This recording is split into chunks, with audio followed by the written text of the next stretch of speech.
हाँ, आज हम डिस्कस करते हैं जीएसटी पर। जीएसटी है क्या, गुड्स एंड सर्विस टैक्स की ज़रूरत क्यों पड़ी, इसकी अनुच्छेद क्या है जिसके अंदर हमें पावर दी गई है, इसकी आवश्यकताएं क्या हैं, इसकी विशेषताएं क्या हैं, आज हम उसकी बात करते हैं इंट्रोडक्शन वाले टॉपिक के अंदर।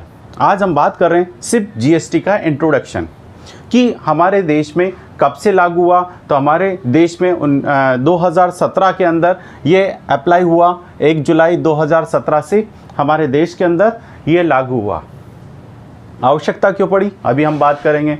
इसके साथ इन्होंने कई बाउंडेशन साथ में रखी हैं। इसका कंट्रोल किसके अंदर रहेगा, संविधान के अकॉर्डिंग चला है। संविधान की अनुच्छेद 265 और 245 के अंदर इसको पावर दी गई है। तो देखिए 265 के अंदर केंद्रीय सरकार राज्य सरकार को बिना कानूनी अधिकार कर नहीं लगाया जा सकता, यानी आपको कर लगाना है तो कानून किसके अकॉर्डिंग, अनुच्छेद 265 संविधान की जो अनुच्छेद है।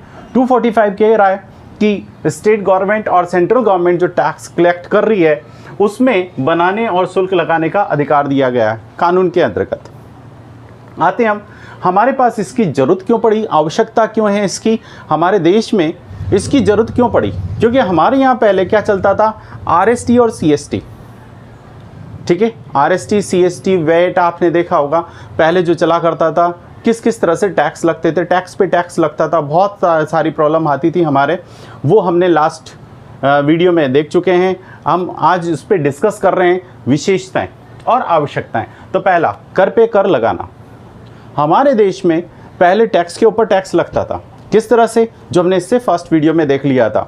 आपने जो परचेज की है उसके ऊपर टैक्स लगता था, यानी आपने परचेज की तो उस पर जो टैक्स दिया वो टैक्स भी उस परचेज में ऐड हो जाता था, जिसका बर्डन किस पे आता था, कस्टमर पे। क्योंकि सपोज 100 रुपये का कोई आइटम आपने परचेज किया, उस पर 10% टैक्स लगा, यानी 110 प्लस परचेज करने वाले ने जो उस पर प्रॉफिट प्लस एक्सपेंसेस किया और एक्सपेंसेस करके उसमें प्रॉफिट जोड़ा, सपोज 110 का हुआ और उसने साथ में क्या लिया, 90 रुपीज़ उसके अंदर अपना प्रॉफिट प्लस एक्सपेंसेस ऐड कर दिया, तो 200 रुपये हो गया। अब आपने जब उसे सेल किया तो आप किस पे टैक्स लेंगे, 200 रुपीज़ पे, जिसके अंदर 10 रुपीज़ क्या इंक्लूड है आपका, उसके अंदर टैक्स इंक्लूड है। तो यानी टैक्स पे आप टैक्स फिर दे रहे हैं, और इस तरह से चलता था, जिसका बर्डन किस पे आता था, कंज्यूमर पर आता था। वो हमने फर्स्ट वीडियो में देखा था। अब हम आगे बात करते हैं अनेक करों के कारण उपभोक्ता का अधिभार लगना। देखिए नेक्स्ट दूसरा रीजन क्या था, कर पे कर, एक तो ये लगता था, इसके अलावा बहुत सारे तरह के कर और लगते थे। इनडायरेक्ट टैक्स जो हमारे पास होते थे, बहुत सारे टैक्स होते थे जो इसके अंदर लगते थे। अब टैक्स को भी हमारे यहाँ पर 2 पार्ट्स में लोकेट किया था, डायरेक्ट और इनडायरेक्ट। डायरेक्ट में कौन सा आता था, डायरेक्ट टैक्स किसे कहते थे, तो डायरेक्ट टैक्स उसे कहते थे जो डायरेक्ट असेसी से लिया जाता था, खुद असेसी उसको पे करता था, खुद डिपॉजिट कराता था। इनडायरेक्ट टैक्स वो जो असेसी है वो ना करके किससे लेता है, कंज्यूमर से लेता है। मीन्स यहाँ पर दुकानदार जो सेल करता है, सेल तो करता है दुकानदार, और टैक्स किससे लेता है, कंज्यूमर से लेता है। हमारे यहाँ इसमें कौन सा हो गया, ये इनडायरेक्ट टैक्स। और डायरेक्ट टैक्स कौन सा हो गया, इनकम टैक्स, जैसे आपने खुद ने टैक्स पे किया। और इनडायरेक्ट टैक्स कौन सा हो गया आपका, जीएसटी, जो कस्टमर से लिया जाता है। कौन लेता है, सेलर लेता है। डिपॉजिट करने का काम सेलर का। तो यहाँ जो आपका वास्तव में जो जुड़ा हुआ है बंदा, वो टैक्स ना पे कर किससे लेता है, कंज्यूमर से लेता है। तो देखिए यहाँ हमने बात की अनेक करों के कारण टैक्स बढ़ जाता था। हमारे यहाँ कम से कम 15-20 टैक्स लगते थे। परचेज टैक्स लग गया आपका, सेल टैक्स लग गया, कंज्यूम टैक्स लग गया आपका, टेस्टिंग टैक्स लग गया आपका, बहुत सारे तरह के टैक्स लगते थे, वेट टैक्स लगता था, बहुत सारे टैक्स आपके।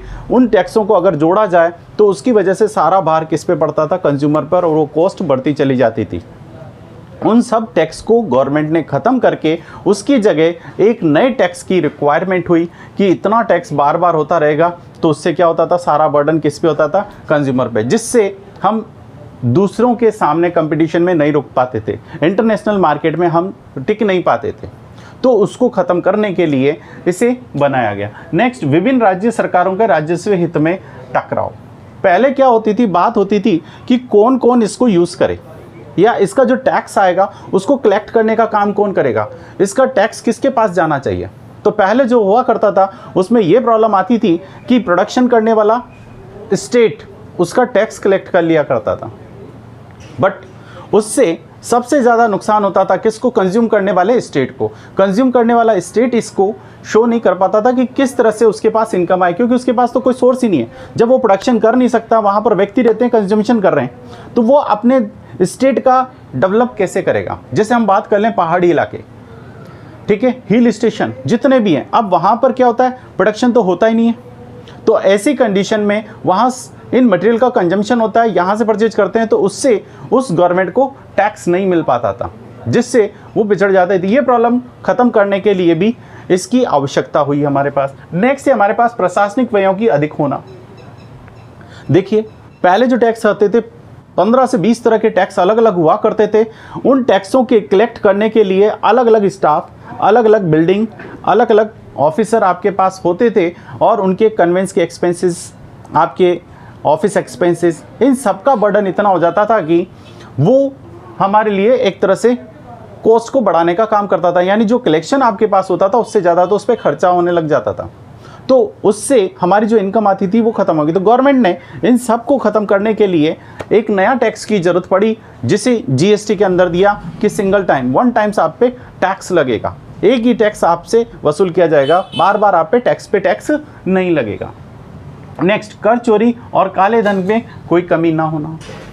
जो बार बार टैक्स लगते थे, उनसे कई जगह व्यक्ति क्या करता था, उस बार बार के टैक्सों से परेशान होकर वो व्यक्ति उसे चोरी छिपे प्रोडक्ट को बेचने की कोशिश करता था। कभी उस टैक्स को चुरा लिया, कभी उस टैक्स को नहीं दिया, और इस तरह से वो डायरेक्ट उसको निकालने लगा, जिससे, क्योंकि बार बार की फॉर्मेलिटी से हर एक व्यक्ति परेशान हो जाता है। एक ही चीज़ पर 10 जगह टैक्स देना, 10 तरह की कार्रवाई से वो परेशान होकर अपने प्रोडक्ट को मार्केट में लेके जाता था, उससे उसको दिक्कत आती थी। तो वो क्या करता था, चोरी छुपे ले जाने की कोशिश करने लगा, और उससे काला धन भी बचाने लगा। 100 रुपये की चीज़ 110 में कस्टमर को बेचने लग गया। जो 20 रुपये 30 रुपये आपका जो टैक्स लगता था, 130 पे चालनी चाहिए 40 पे, उससे वो क्या करता था, उस टैक्स की चोरी करने लगा और आधी रेट में उसको देने लग गया। टैक्स जैसे 10 रुपये लगता था तो 5 रुपये ले लिया उसने और बेचने लग गया बिना बिल के।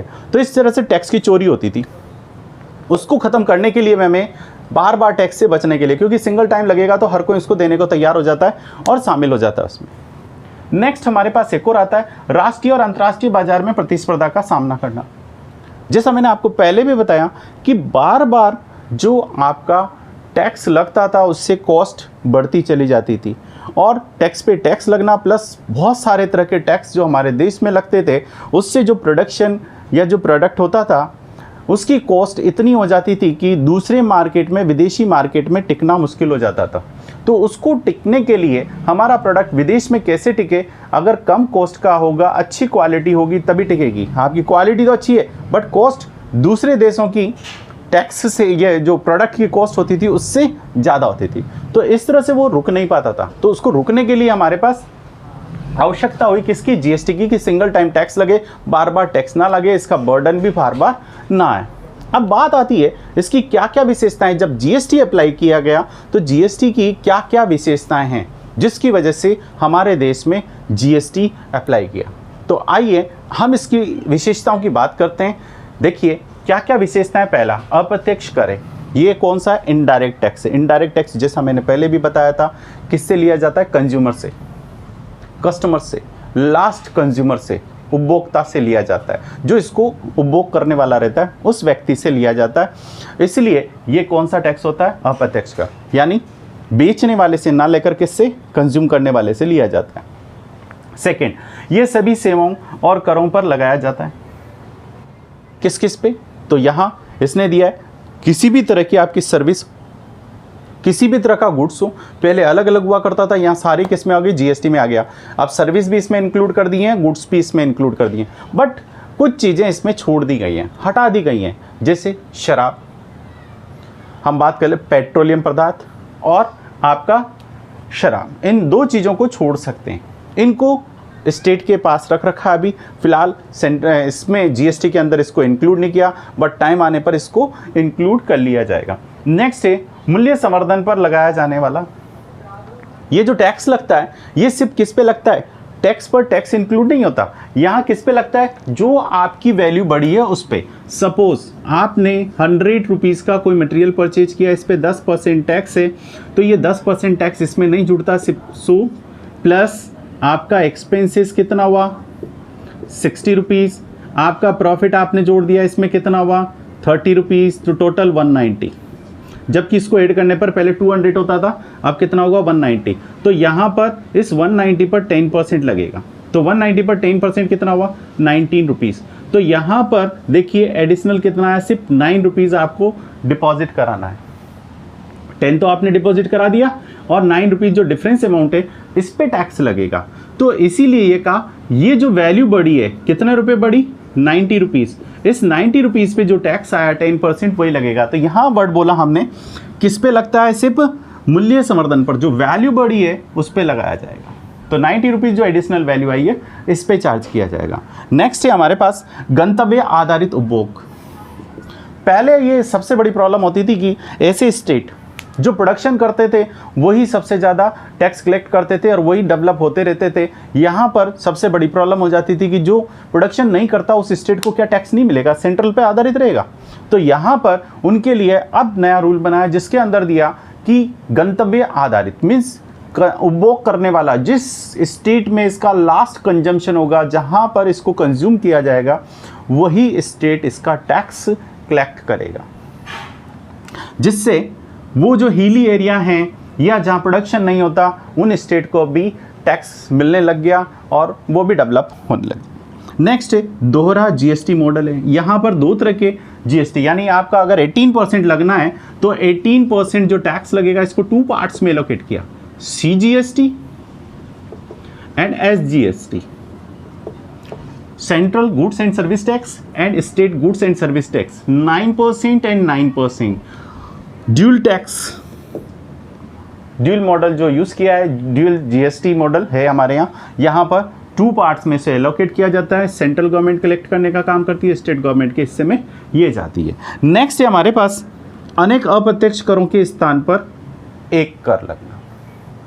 जैसा मैंने पहले बताया था कि 15-20 तरह के टैक्स लगा करते थे, टेस्टिंग टैक्स हो गया, प्रोडक्शन टैक्स हो गया, आउटपुट टैक्स हो गया, इनपुट टैक्स हो गया, वेरिफिकेशन टैक्स, पता है क्या कितने तरह के जो टैक्स थे उन सबको मिलाकर अब उनकी जगह क्या लगने लग गया, सिंगल टैक्स। जैसे ये टैक्स लगा अब आपको कोई एडिशनल टैक्स लेने की ज़रूरत नहीं है, ना किसी तरह का टैक्स आपको देना पड़ेगा, सब कुछ इसमें इंक्लूड आ गया। नेक्स्ट है हमारे पास 7th पॉइंट, कर प्रशासन के विकेंद्रीकरण करना। यहाँ पर जो टैक्स कलेक्ट करने का काम है, CGST और IGST को कलेक्ट करने का काम सेंट्रल गवर्नमेंट करती है, प्लस SGST और UTGST इसको टेरिटोरियल, यूनियन टेरिटोरियल, स्टेट, और ये हो गया आपका स्टेट, यानी राज्य जो आपके संविधान के अकॉर्डिंग है वो, और स्टेट, इनको आप अपने आप कलेक्ट करने का इनको पावर दिया गया, इनके हिस्से में जाएगा। आयात अंतर्राज्यीय आपूर्ति मानना, इसके अंदर एक नई चीज़ है, आप जब इंपोर्ट करते हो वहाँ पर आपको यहाँ दिया गया है कि अगर आप कोई भी गुड्स अगर परचेज करते हैं विदेश से तो उस कंडीशन में आने पर जो गुड्स होगा उसे IGST के तहत लिया गया है, यानी इंटर स्टेट सेल माना है। कौन सा सेल, इंटर स्टेट सेल में इसे डाला है। तो इस पे कौन सा टैक्स लगेगा, IGST लगेगा। Inter state sale IGST category होगी, एक स्टेट से दूसरे स्टेट में जब गुड्स का ट्रांसफर होता है तो उसे कहते हैं इंटर स्टेट सेल। तो यहाँ दिया इंपोर्ट होता है तो उसे क्या माना जाएगा, IGST की कैटेगरी में, यानी सेंट्रल सेल। आगे चलते हैं, निर्यातों को शून्य दर वाली आपूर्ति मानना। इसकी सबसे बड़ी विशेषता एक और है, अगर आप एक्सपोर्ट करते हैं तो उस पर 0 रेटेड टैक्स लगेगा। एक्सपोर्ट करने पर यहाँ पर GST नहीं लगता, 0 रेटेड मानिए उसको, क्या माना है यहाँ पर, शून्य दर वाली, ये सबसे बड़ी विशेषता। दूसरी आपकी आयात करने पर इसको क्या माना, इंटर स्टेट सेल माना, और उस पर टैक्स लेंगे ताकि इससे इंपोर्ट करने पर थोड़ा सा रोक लगे और एक्सपोर्ट करने पर बढ़ावा मिले, इसलिए इन्होंने क्या दिया, 0 रेटेड पर इसको 0 रेटेड कर दिया। नेक्स्ट है हमारे पास इनपुट कर जमा का प्रावधान। आपने जो टैक्स लिया, जस्ट अभी मैं बात कर रहा था इनपुट टैक्स क्रेडिट लेने का प्रावधान है, यहाँ पर एडजस्टमेंट कर सकता है। अब देखिए गवर्नमेंट ने कहा कि भाई आपने ये 100 रुपये का माल परचेज किया, इस पर टैक्स दिया आपने कितना, 10%, ये टैक्स है आपका GST, ठीक है, 10% आपने GST दिया, ये आपका GST गया गवर्नमेंट के पास। 10%। अब आप कहते हैं कि भाई मेरा पैसा इसमें जोड़ोगे नहीं तो क्या होगा, तो गवर्नमेंट ने कहा भाई सब्र कर, अभी देखना इसका क्या करना है। तो उन्होंने कहा इसको मत जोड़ो, आपने जो टैक्स दिया है आप तो बाकी चीज ऐड करिए। तो 100 प्लस 90 190, आपका टैक्स कितना हुआ 19। तो आप क्या कीजिए, जो आपने टैक्स 10 रुपीज़ दिया है इसको स्लिप लगा दीजिए, यानी आपने जो परचेज के लिए डॉक्यूमेंट्स इनपुट क्रेडिट करने के लिए जो फॉर्मेटियाँ पूरी करनी है वो फॉर्मेटिंग पूरी कीजिए। आपने जो परचेज किया है उसकी स्लिप होगी, वो आप बिल इसमें लगा दीजिए, आपको इनपुट क्रेडिट हो जाएगा। मीन्स आपको कुल मिलाकर कितना देना है, आपको सिर्फ 9 रुपीज़ जमा कराना है, जबकि सामने वाले से आपके पास कितना टैक्स आया 19। 10 आप पहले दे चुके हैं तो आपका वो 10 इसमें लेस कर दिया, ये इनपुट क्रेडिट मिल गया आपको। ये कौन सा टैक्स है, इनपुट परचेज करने पर। और सेल करने पर जो आपने टैक्स कलेक्ट किया है उसे कहते हैं आउटपुट टैक्स। कितना 19 रुपीज़ जो आपका है, ये आउटपुट टैक्स है। तो आउटपुट टैक्स में से इनपुट टैक्स क्रेडिट आपको मिलेगी इसके अंदर। साथ के साथ कोई वेट नहीं करना आपको, साथ के साथ इसमें डेटें दे रखी हैं कितनी तारीख तक, तो 1 से 10 तारीख तक आपको इसमें दे रखी है कौन सी इनपुट करने की, जो परचेज की है उसकी, और 10 से 15 तक आपको सेल की दे रखी है ताकि आप आराम से एडजस्टमेंट कर सकें। नेक्स्ट दिया यहाँ पर लघु व्यापार को पंजीयन से मुक्ति। छोटे बिजनेसमैन अगर हैं जो इसमें सेल परचेज करते हैं तो यहाँ ये कंपलसरी नहीं है कि हर एक व्यक्ति ही इसमें रजिस्ट्रेशन कराए, क्योंकि रजिस्ट्रेशन कराने के बाद उसकी फॉर्मेलिटी कुछ बढ़ जाती है, जैसे उसे हर महीने एक आउटपुट की टैक्स रिटर्न, एक इनपुट की रिटर्न और एक मंथली रिटर्न आपको देनी होती है। तो कुल मिलाकर 3 रिटर्न इन मंथ, तो 3 रिटर्न एक महीने में जाती हैं, तो 12 महीने में 36 प्लस एक एनुअल रिटर्न, टोटल 37 रिटर्न जाती हैं। तो ऐसे व्यक्तियों को यहाँ पर रिबेट दी गई है। तो किन किन को, तो यहाँ दिए छोटे बिजनेसमैन है तो उनको इसमें रिबेट दिए कि आप जीएसटी के दायरे में नहीं आएंगे। तो कौन कौन से नहीं आएंगे, तो यहाँ दिया है अगर किसी व्यक्ति की इनकम, दुकानदार की 10 लाख, हिली एरिया है, कुछ स्पेसिफाइड एरिया दे रखे हैं, वहाँ पर अगर हैं आप तो वहाँ 10 लाख से कम है तो आपको रजिस्ट्रेशन करवाने की ज़रूरत नहीं है। 20 लाख सर्विस के लिए दिया 10 एंड प्रोडक्शन के लिए दिया वहाँ 20 लाख। अदर एरिया में सर्विस के लिए 20 लाख और प्रोडक्शन के लिए 40 लाख। ये आपको ध्यान रखना है, यहाँ पर आपको रिबेट है इससे कम होने पर। तो 8 राज्य दिए हैं, उनका हम आगे डिस्कस करेंगे जब क्लास में लेंगे आगे, तो वहाँ डिस्कस करेंगे कि किस किस पर कितनी रेट लगेगी, किस किस तरह की लिमिट ही ध्यान रखनी है और किसको रजिस्ट्रेशन करवाना है। तो रजिस्ट्रेशन वाले में हम इसकी बात करेंगे। नेक्स्ट है कंपोजिशन स्कीम। आदमी को कंपोजिशन स्कीम का बेनिफिट भी मिलता है। यहाँ कंपोजिशन स्कीम, सपोज वो इसमें तो आ गया, रजिस्ट्रेशन तो करा दिया, बट बार बार की 37 रिटर्न से बचने की कोशिश करना है उसे, क्योंकि उसका सारा टाइम इसमें लग जाएगा। तो यहाँ पर गवर्नमेंट ने एक रिबेट दी है, एक लिमिट दी है 1,50,000 1,50,00,000 रुपीज़ से बिलो अगर आपकी सेल है तो आपको कंपोजिशन स्कीम दी जाती है, और आप इससे ऊपर हैं तो कंपोजिशन स्कीम में आते हैं। जिस दिन 1,50,00,000 से अबव हो जाएगी तो आप कंपोजिशन स्कीम से हट जाएंगे और आपको रिटर्न 37 पड़ेगी। जब आप कंपोजिशन स्कीम में आ जाते हैं तो सिर्फ आपको 4 + 1 रिटर्न यानी टोटल 5 रिटर्न आपको भरनी होगी। किस तरह से, क्वार्टरली रिटर्न जाती है वहाँ, और प्लस 1%। इसके बारे में हम आगे डिस्कस करेंगे, इसका क्या बेनिफिट है, किस किस तरह से टैक्स लगता है, क्या ये टैक्स कलेक्ट कर सकता है या नहीं कर सकता, वो आप आगे बात करेंगे इस पर, ठीक है। और कंपोजिशन स्कीम में जो मैंने 8 स्टेट बताए थे यहाँ पर, कि उन 8 स्टेट के लिए वहाँ पर 1,50,00,000 की जगह 75 लाख रुपीज़ ध्यान रखना होता है, हिली एरिया वाले। लास्ट है कर की दरों का सीमित होना। यहाँ पर जो टैक्स की रेटें हैं वो मिनिमम है, लिमिट है, फिक्स हैं। 28% है, 12% है, आपका 5% है, 1% है, ये आपकी इसमें दिए। सारे टैक्सों को मिलाकर एक टैक्स बना दिया, और मैक्सिमम 28, उससे बिलो आपकी 15, 18 और आपके पास 12 भी है, एंड 5 और 1%। ये टोटल हमारे पास जीएसटी की बेनिफिट हो गए, यानी विशेषताएं, यही आपके बेनिफिट हो जाएंगे। आपकी आवश्यकताएं हो गई, टैक्स, टाइप ऑफ टैक्स आपने देख लिया है। अगले वीडियो में हम इससे आगे बात करेंगे। Thank you. अगर आपने मेरा चैनल सब्सक्राइब नहीं किया है तो चैनल को सब्सक्राइब कर लीजिए।